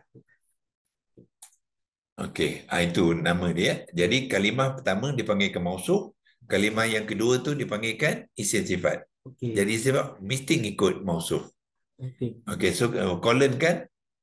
Jadi bila ada mausuf dengan sifat ni, pertalian ni kita panggil you letak itu pertalian ini dipanggil antara Allah dengan Ar-Rahman ya. Dan dipanggil mulakan mausuf sebab di belah kanan. Mausuf MAW. Lepas tu wa tu mana dan. Wa isim sifat kita panggil sifah. Mausuf wa sifah. Biasanya sifatnya pertama betul, tapi bila sukun kan dia jadi ha lah. Sebab tu dia panggil sifah. Jadi bermakna sekarang ni ada kita dah belajar pertalian yang ketiga. Yang pertama tadi apa? Jar majrur. Lepas tu idhafah. Lepas tu mausuf wa sifah. Mana? Dalam 3 kalimah kan? Ayat pertama kita dah ada 3 pertalian. Itibak untuk isim sifat yang mausuf saja. Yang 2 tu tak ada itibak. So mana apa saja kita jumpa nanti dalam Quran apabila dua kalimah dia apa ni isim sifat juga 2 kalimah isim ya. Tapi dia tak semesti berturutan. Dia tak macam idhafah. Maknanya mausuf dengan isim kadang-kadang jauh pun tak apa.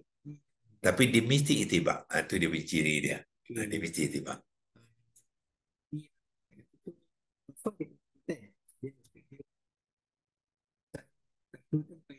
Ya. Kalau isim sifat dia mesti 2 kalimah isim juga, tapi tak semestinya berturutan. Dan dia mesti ngikut. Dia mesti ngikut. Ya, itu dipanggilkan itibak. Okey. So kita boleh daripada situ kita boleh nampak jelas ya, iaitu Allah ma'rifah, Ar-Rahman ma'rifah. Allah muzakkar, Ar-Rahman muzakkar. Allah mufrad, Ar-Rahman mufrad. Dan Allah majrur, Ar-Rahman pun majrur. So itu mesti berlakunya. Dia ikut. Ya, dia akan ikut mausufnya. Jadi maknanya Allah adalah mausuf kepada Ar-Rahman, Ar-Rahman adalah isim sifat kepada Allah. Itu pertalian di antara Allah dengan Ar-Rahman. Kalau mudhaf tadi, ismi adalah mudhaf kepada Allah, Allah adalah mudhafu ilaih kepada ismi. Itu pertalian dia. So kita boleh ceritakan kan ya.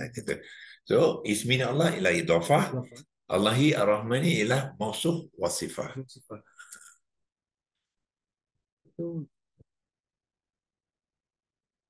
Lihat dia, pertalian dia mausuf wasifah. Kalau macam mana pun kita nak menyebut terbalik pun tak apa. Kita nak kata Allah dengan Rahman tu kita kalau kita nak terbalik kita gunakan sifah wal mausuf. Sifah itu terbalik ya. Mana terbalik kita nak fokus pada sifat dulu boleh juga. Tapi kalau nak ikut susunan mausuf dululah. Mausuf wasifah. Okey. Okey, dan Ar-Rahimi. Mulakan dengan jenis dulu, lepas tu ciri-ciri, lepas tu baru terangkan apakah peranan dia. Okey. Kalimah yang ada ni dalam ni. Okey. isim. Ya. Tanda Isim bila dia ada alif lam ma'rifah. alif lam ta'rifah. Okay, sekarang ni saya tambah satu ya. Sebab itu nak senang. Sebenarnya dia ada dua tanda dah. Iaitu satu alif lam ta'rifah, keduanya majrur. Mana yang nombor bawah tu, itu pun tanda isim. Sebab kalimah lain fi'lun dengan apa? Dengan harfun dia tak ada majrur. Jadi mana kalau kita yang huruf terakhir baris bawah tu, itu salah satu daripada tanda isim juga. Maknanya ada dua tanda. Isim kalimah tu ada alif lam ma'rifah. Di awalannya, di ujungnya kalau saya ambil baris bawah, itu juga tanda isim lah tu. Sebab dia bila tanda bawah menunjukkan dia i'rab yang majrur. Hanya kalimah isim saja yang ada majrur. Majrur ya. Harfun tak ada i'rab, tak ada majrur, fi'lun pun tak ada majrur. Okey. Ini saya kalimah isim. Daripada ciri-cirinya lihat ada yang empat tu. Pertamanya segi ta'in ya. Jelas ini ialah kalimah itu ma'rifah. Ya. Sebab dia ada alif lam ta'rifah di awalan kalimah. Okey. Okey. Dari segi jantinanya, ini ialah dia mengambil jantina muzakkar. Ya. Sebab tak ada tanda-tanda muannas. Bukan sebabnya tanda je. Dia ada tanda muannas dalam Dia pada hakikat dia muzakkar. Ya, yang kita juga boleh lihat dari tanda. Tanda tu maknanya dia nak ngesahkan je lah. Jantina untuk kalimah ni ialah dia dalam muzakkar. Maknanya ar-rahimi tu memang muzakkar. Ar-rahimi tu ialah muzakkar pada hakikatnya. Juga tidak ada tanda-tanda muannas dalam kalimah tersebut. Okey. Dari segi bilangan. Segi bilangannya tinggal. Ya, pada hakikatnya dia adalah tunggal. Ya.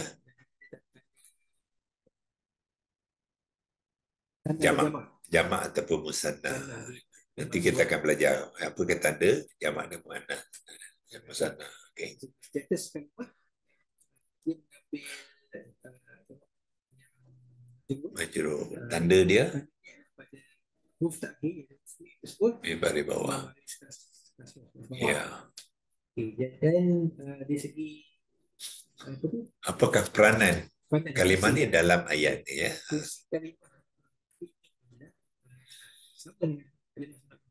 Itu ialah sifat kepada kalimah Allah. Kepada Allah. Bermakna dia adalah isim sifat yang kedua. Ar-Rahman tadi adalah isim yang pertama. Lepas tu Allah nak beritahu sifat dia dalam ayat tu sebagai Ar-Rahimi, maknanya Ar-Rahimi adalah isim sifat kedua. Ialah isim sifat. Jadi dia pun ikut tiba. Ya. Kiri pada Allah, iaitu mausuf kepadanya.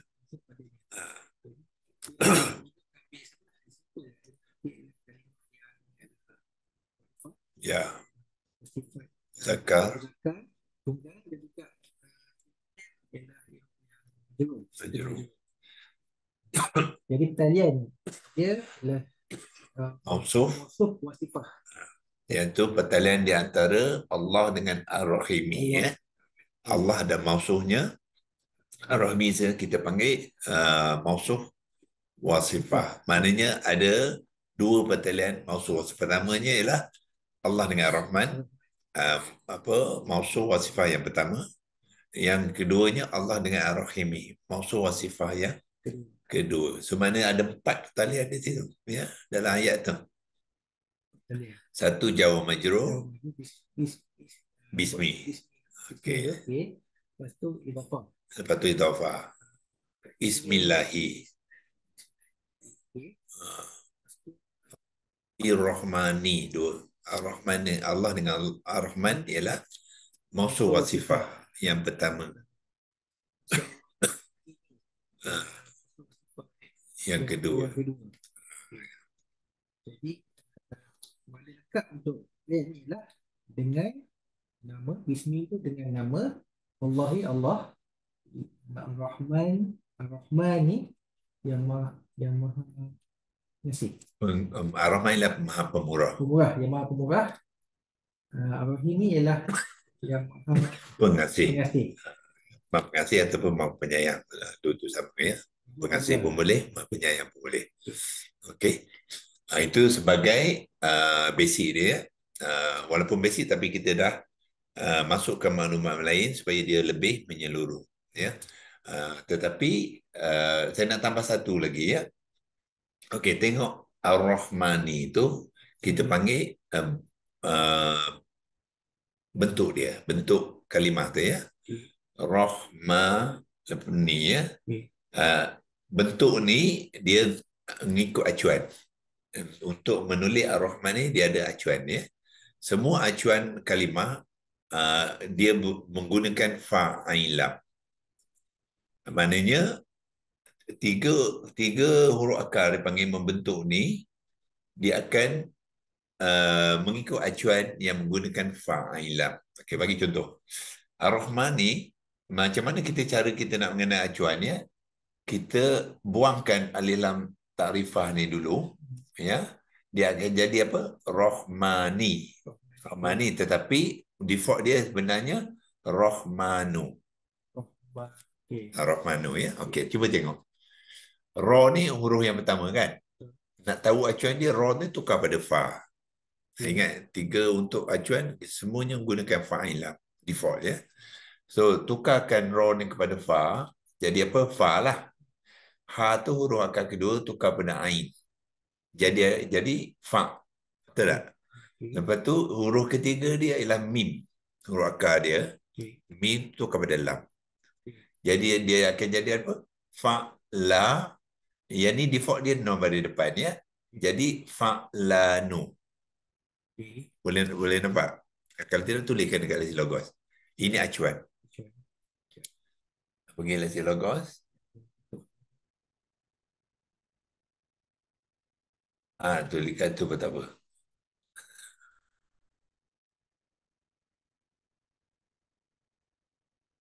Dekat lesi logos. Situ. Bawah. Okey. Fa la nu. Fa beri atas. Ain sukun. Okey, sukun. Lam beri atas. Dan dia ada alif tadi kan? Masukkan alif. Lepas tu hujung sekali nun. Nun beri depan. Okey, itu Rahmanu. Ain itu sukun kan?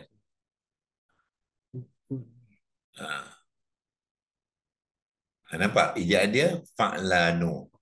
Kalau kita tahu huruf akar tu, kita masuk huruf akar ganti je fa ain lam ya. Tadi huruf akar Ar-Rahman ialah Rohamin. Jadi ra ganti fa, ha ganti ain, min ganti lam jadilah Rahmanu. Jadi maknanya kalimah Rahmanu adalah dibentuk menggunakan acuan ni. So apakah acuan ni? Ini ilmu barulah. Kita jauh lagi ya, tak modul kita tu jauh lagi, tapi sebab kita nak mantapkan ni ya. Sebab bila kita menerang kepada orang ya, kita nak menerangkan secara fa'lanu ni dia panggilkan isim sifat mubalaghah. Dia ada satu kumpulan pula. Okey, cuba tulis kat mana? Mungkin tulis belah atas tu. Tadi apa? Ar-Rahman ni tu. Buat tag kotak tag nak menerangkan tadi. Sekarang kita dah tahu tadi kan? Sekarang kita cuba terangkan Ar-Rahman ni ya. Yang pertama kita kata dia apa? Isim sifat. Dan kita tambah sekarang ni bukan saja sifat saja. Isim sifat mubalaghah. M-U-B-A B-2-A. Sebab dia ada mat ya. Mubah L-A-G-H-O-H. Sebab laghah ya. Kita tak guna A. Kalau Roy, kita tak gunakan A. Kalau tak A, dia jadi mubalaghah. Arab tak cakap arah, dia ada roh ya. Kita gunakan O. Okey, so apakah sifat mubalaghah ni? ialah satu sifat yang digunakan untuk menunjukkan sifat itu sangat tinggi. Itu dalam bahasa Arab. Sebab untuk Allah bukan dia setakat pemurah saja. Kita nak kata dia Maha Pemurah. Jadi kalau kita bincang dalam Maha-Maha tu, ni dia. Sebab dia menggunakan acuan isim sifat mubalaghah untuk menunjukkan sifat itu. Okey, ya, berkaitkan dia. Mubalaghah bermakna apa? Sifat, kita panggil sifat keamatan. Keamatan maknanya yang sangat-sangat. Keamatan, dan dia bukan keamatan, dia dan berkekal. Dia mesti ada dua ciri. Mubalaghah dia mesti tinggi, keamatan mana tinggilah, sangat-sangat ya. Yang kedua, dia mesti kekal. Maknanya bila kita kata Maha Pemurah Allah tu, dia memang sifat dia sangat pemurah, dan pemurah dia tu berkekalan. Bukan sekali-sekala je. Itu dinamakan isim sifat mubalaghah. Jadi kalau dah dia berperan sebagai isim sifat tadi, dia ada karakter baru pula, persangatan pula. Jadi karakter dia sebagai pemurah tadi bersangat-sangat, sebab tu diterjemahkan Maha tak? Macam orang tak biasa, dia baca Maha kan, tapi dia tak tahu dari mana datang Maha tu. So Maha ni datangnya daripada bentuk kalimah yang digunakan dalam ayat Quran tu. Itu dipanggilkan bentuk isim sifat mubalaghah. So dia pakai pada yang Ar-Rahman itu. So isim mubalaghah dia ada acuan tertentu. Kalau dia mengikut acuan tu, namanya dia mubalaghah lah. Kalau dia bentuk lain, tak semestinya mubalaghah. Ya, dalam konteks ini saya akan tunjuk Ar-Rahim pun sifat mubalaghah dia ada bentuk dia juga. Okey, sebelum tu tulis jawi dulu dalam supaya kita tahu mubalaghah ya. Sebab bagi saya kalau kita menerangkan, kalau kita setakat menulis rumi tu tak cukup lagi. Ia mubalaghah, mim baris depan, ba baris atas,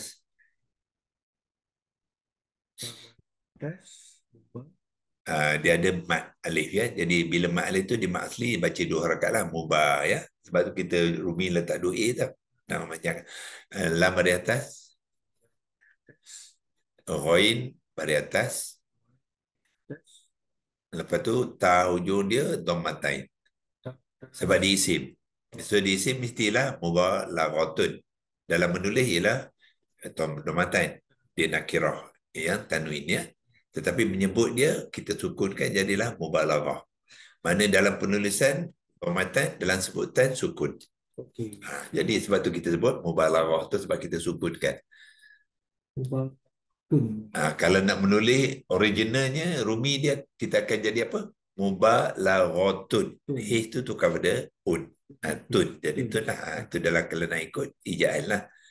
Tapi biasanya menulis rumi kita ikut bunyi. Isim mubalaghah. Tapi bila menulis jangan sukunkan, tak boleh. Yang jawi tu ya, tak boleh. Itu ya apa? Mubalaghah bermakna dia apa? Isim sifat yang keamatan, yang sangat-sangat tinggi, kemudian dia berkekalan. Itulah. So kebanyakan nama Allah dia akan gunakan sifat ni lah. Sebab selain pada Allah, jarang-jarang makhluk ni kita mempunyai sifat yang sangat tinggi lah. Kalau ada pun kadang-kadang ada tinggi tapi dia tak permanent. Contoh kita baik kan, tapi bukan hari baik kan. Itu tak sesuai untuk makhluk, biasanya untuk Allah. Sebab tu kita bila Allah tu nama tu Maha tu itulah datang. Ya. Maha ni pun kita tak tahu original dia. Dia apakah? Dia transkrip ke? Transkrip ke Jawa ke apa? Saya tahu ya. Sanskrit. Mungkin transkrip ya. Okey. Begitu je Ar-Rahim. Sekarang saya tunjukkan Ar-Rahim pula ya. Cara nak mengenalnya, buang kedua alilan takrifah acuannya. Tinggal ra tu ialah fa. Ha tu ialah ain kan. Jadi apa? Fa'i kan. Lepas tu dia ada penambahan ya.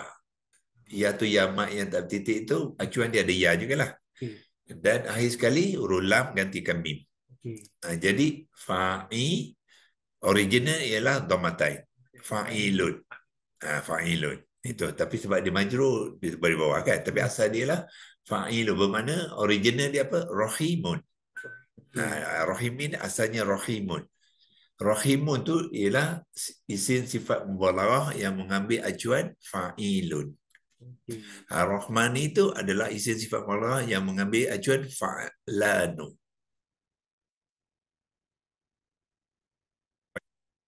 Kalau boleh ingat ni, I tell you,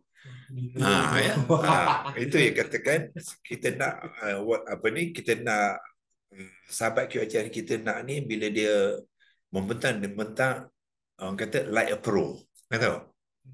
Memang mahir, bukan sikit-sikit. Maknanya cara dia membentangkan tu. Lepas tu yang keduanya, kalau ada orang bersoal nyoal kan, dia boleh jawab baik. Itu kita nak membezakan, ya. Produk QHR ni memang kita letak satu produk yang amat tinggi lah, contoh standard kita, kan? Sebab tu kita mengajar secara detail ni.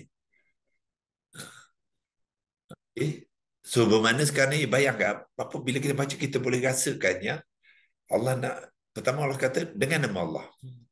Dengan nama Allah. Maknanya apa? Itu ada konstruk dia sebenarnya. Bila jar wa majrur dalam Al-Quran, sebenarnya dia ada binaan dia. Jar majrur ni biasanya ada digunakan dengan satu kata kerja yang lain. Tetapi dalam ni satu kata kerja tu tak dicerita, tak dinyatakan. Ya. Sebenarnya Allah kata, apa-apa saja kamu nak buat dengan nama Allah. Itu sebenarnya dia punya konstruk. Ya, sepatutnya sebelum bismi itu ada kata kerja. Yes, ada something. So mana dia hazahkan sebab apa? Dia nak jadi apa saja kata kerja. Sebab kalau masuk dalam tu ni orang ingat kerja tu je dengan nama Allah kan. Tapi tak, apa saja niat pun dengan nama Allah. Itu konstruk apa jawab majrur. Ya, dia ada terminologi bahasa Arab dia lah ya, tapi dia awal sangat untuk beritahu. Maknanya jawab majrur dia mesti ada kaitan dengan kerja. Buat something apa ikut dengan jawab majrur. Membaca buku dengan nama Allah. Tidur dengan nama Allah. Bercakap dengan nama Allah. Bekerja kat YBK dengan nama Allah. Itu dia punya konteks. Jadi bila orang faham dia akan jadi panduan lah. Bermakna aku kerja kat YBK, adakah aku kerja dengan nama Allah? Mana dengan nama Allah maksud apa? Untuk Allah. Kalau dia selama ni bekerja saja nak duit, tak ada kaitan dengan untuk Allah, maknanya dia menyalahi bismillah ni lah. Maknanya dia tak menjadikan bismillah tu sebagai panduan hidup. Dia baca tiap hari kan, tapi ilmu tak ada. Sebab tu Quran tu jadi panduan tu. Allah ngajar kita buat satu mesti dengan nama Allah. Dan Allah cerita Allah ni siapa? Allah menggunakan dua isim sifat mubalaghah. Maknanya seriusnya Allah tu nak mengajar kita yang kita buat satu dengan nama Allah, bukannya Allah ni jalan-jalan lah. Dia gunakan isim sifat kata aku ni Allah ni, aku ni maha. Kan? Sekarang ni kita gunakan maha untuk apa? Agung kan? Ya. Tapi bila Allah kita tak terasa. Kita dengan tuli yang maha mulia, sultan apa yang baginda yang bukan main kan, kita rasa macam agung tu hebat sangat kan ya. Tapi Allah kita tak terasa. Sedangkan kita baca bismillah. Now kita tahu rupanya Ar-Rahman ini jauh lebih hebatnya yang kita gunakan untuk agung tu. Dia bukan pemurah yang biasa, dia pemurah yang sangat yang biasa. Malah bila kita faham ni dalam konteks bahasa Arab, bila kita faham Quran, agung tak layak guna maha. Sebab agung adalah makhluk pada Allah. Dan Allah tak suka makhluk dia mengambil status maha. Allah suka makhluk ni merendahkan diri. Lagi kita merendahkan diri, lagi dari kacamata Allah lagi bagus. Bukannya terbalik. So kalau kita gunakan title maha tu, seolah kita nak meletakkan diri kita tinggi. Bukannya status makhluk dah. Sebab tu Nabi tak pandai baca. Allah gunakan status apa? Hamba-ku. Hamba ni satu status yang orang kata Bawah lah. low level. Tapi dengan Allah guna hamba-Ku tu, dia darjat dia paling tinggi antara manusia. Maknanya Allah nak kita ni merendahkan diri. Dengan merendahkan diri itu kita naik darjat. Bukannya kita membanggakan diri. Membanggakan diri, Allah turunkan darjat kita. Dari kaca kita agung sangat tinggi sebab digunakan maha kita pun maha ya apa duli yang maha mulia kan, baginda apa dia namanya, Seri Paduka Baginda lagi yang di-Pertuan Agong kan, berapa banyak peninggian diri. Ya, jadi Allah melihat ni dia panggilkan takabbaru. Takabbaru ni ialah takabur. Okey. Takabur ni satu sifat yang Allah sangat tak suka kepada makhluk. Iblis tu kenapa Allah kafirkan dia, dan selama-lama dia kafir sebab dia sikap takabur tu. Sombong dia tu. Sikap sombong ni sangat satu sikap yang berbahaya dari kacamata Allah. Dari kacamata manusia nak nampak hebat, nampak okey. Kan ya, aku nampak hebat, aku ada title tu kan. Tapi dari kacamata Allah tak suka. Tak suka. Sebab tu kalau kita faham ni kan, agung tu kalau ada, tapi masalahnya sebab kita ni mufti pun tak berani cakap kan. Sebab agung ketua agama, dia tak boleh pakai title tu. Tak boleh.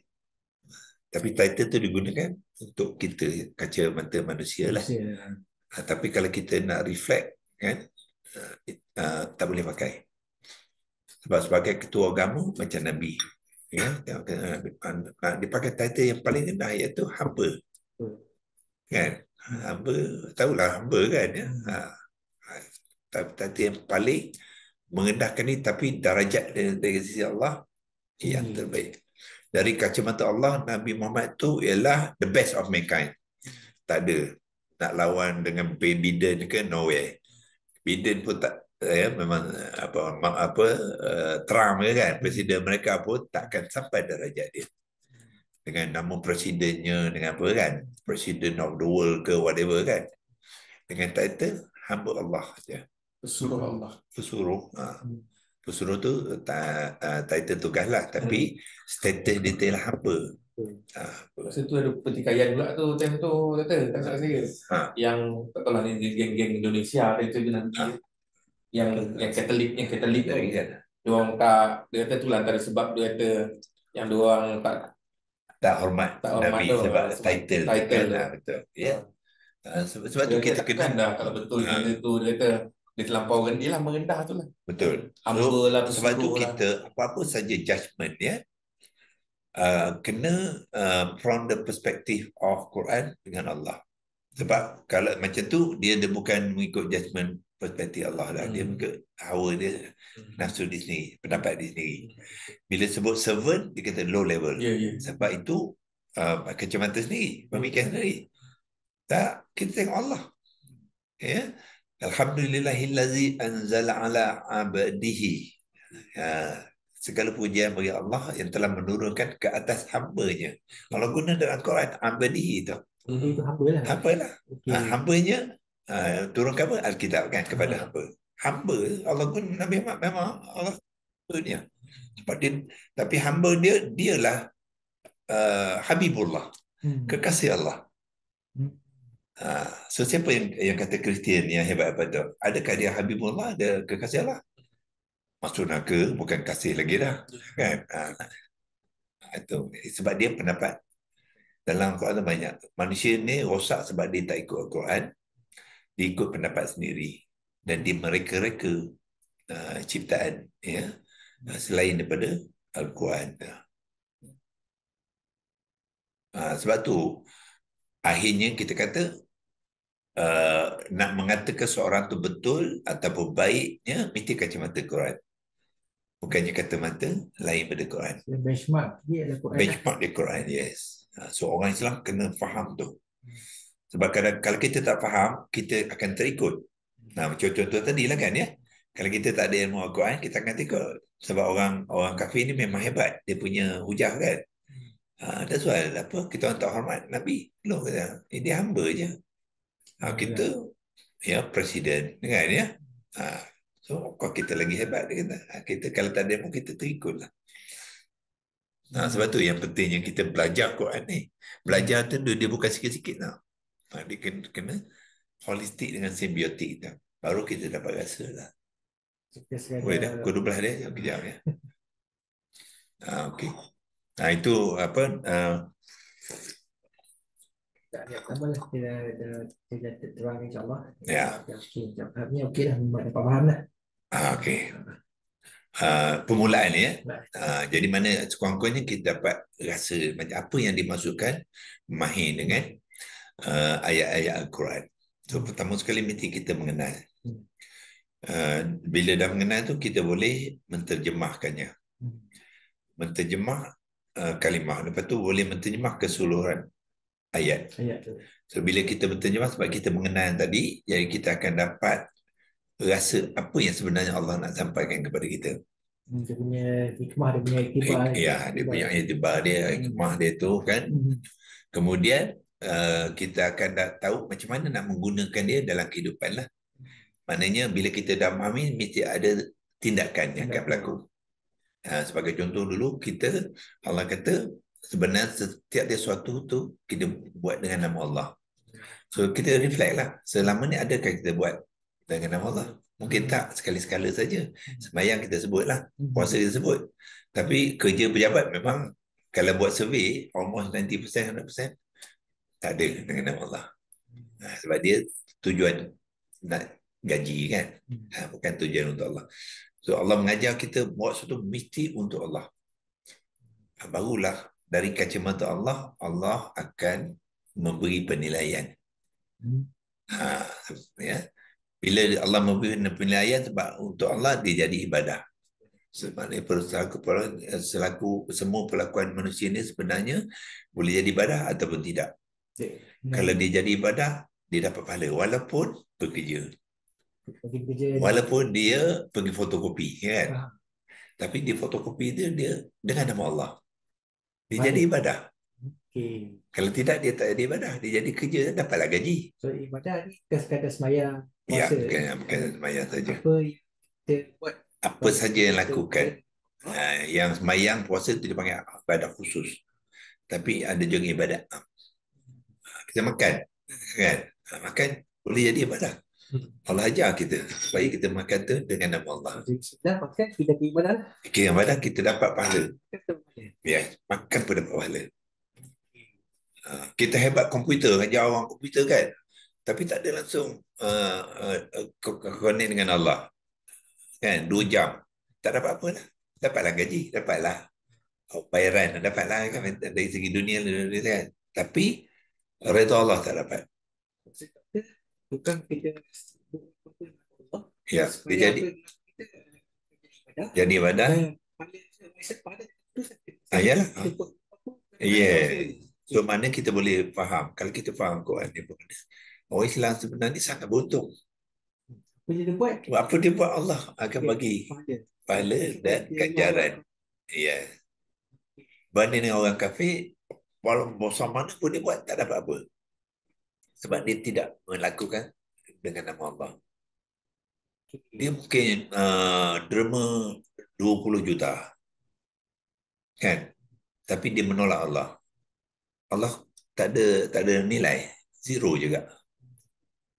Kita RM1 je. Tak payah Faizal. RM1 kita dengan nama Allah adalah jauh lebih baik daripada 20 juta yang orang kafir bagi. Itu untungnya orang Islam ni. Maknanya kalau kita faham Quran, kita akan dapati memang kita sangat beruntung lah. Kita dengan Allah dan Allah. Yes. Kita kerja kelak je kan. Chairman Sunway, siapa dia? Sunway Group. Jeffrey Chia kan. Okay. Selama ni kita merasakan dia hebat. Tak, dari kecil-kecil Allah, kita yang kelak ni orang Islam, tapi dia kerja Allah kan. Yang ni jauh lebih darjat dia tinggi daripada Tan Sri Jeffrey Chia. Itu bagi contoh. Tapi sebab kita jauh dengan Al-Quran, kita merasakan dia hebat. Dengannya Sunway City-nya, dengan bukan, ya, macam-macam kan. Tidak. Jadi sepatutnya balik saya kata, maknanya apa-apa judgement mesti hindak Al-Quran, hendakkan reflect hindak Allah. Itulah ukuran cara kita membuat penilaian. Bismillah ni pun ayat pertama pun sangat betul lah dia hebat dia. Ya. Tak ada alasan orang Islam kita ni kalau kita surat pahala sebenarnya kita paling mudah dapat pahala. Bagi contoh tu, ya. Sebab tu kacamata Islam agama berbeza dengan kacamata manusia. Kita mungkin kerja macam mana tahu pun kan, banglo pun belum tentu kita dapat. Betul. Untuk nak dapatkan, saya pun tak ada banglo lagi. Berapa puluh tahun dah kerja. Tapi Allah kata, sembahyang sunat subuh 2 rakaat je adalah lebih baik daripada dunia dan segala-galanya. Bayangkan, dengan sembahyang sunat saja. Bukan saja banglo dapat. The whole. Nampak kacamata Allah macam mana? Maknanya kita rasa kita sangat untung lah. Betul tak? Tak dapat dunia tak apa. Tapi aku konsisten buat sembahyang sunat. Di akhirat nanti, apa yang Allah akan bagi lebih berharga daripada dunia dan isinya. Ya Allah punya janji kan? Jadi aku tak bimbang orang dapat banglo sini ke berjutawan sini. Aku tak risau. Aku jaga sembahyang sunat subuh je.